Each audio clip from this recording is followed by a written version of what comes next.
Okay, I want to show you how to start a Model T. So what you want to do, the very first thing is pull your parking brake all the way back. That will disengage your clutch. I can tell you that sometimes if it's really cold, your clutch will still be engaged and people will jack up the rear wheel and start, but you have to be really careful because if it falls down, obviously, when it's running, that's a problem. Next thing is you want to move your timer all the way up. There is a risk of the engine kicking back. People have broken their wrist doing that, so be very careful to do that.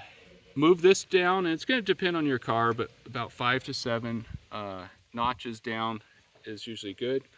Then you want to move your mixture. I already have that preset, so I won't move it, but usually a good starting point is about 1.5 turns open. I'm going to leave the key here off. Later, after I get it primed, I'll go to battery, and then when it starts, I will come back. I'm going to move the timer down, and then I usually jump it over to magneto.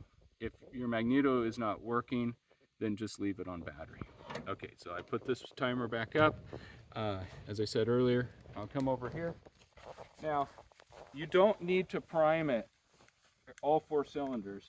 If you just pull this out and do a half turn prime, go back, turn the key switch to on.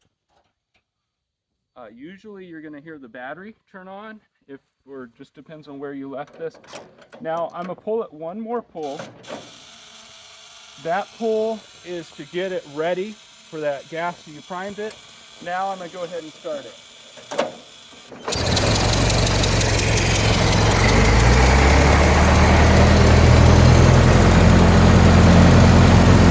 Now that's what you do to start it. If you want to turn it to magneto, if your magneto works, you turn it over to magneto. For this case, it shut down. Now, sometimes running around the car is really hard to do, especially if there's only one person.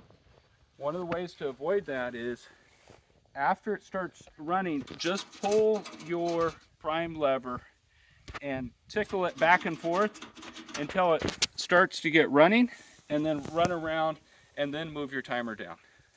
That's how you start a Model T.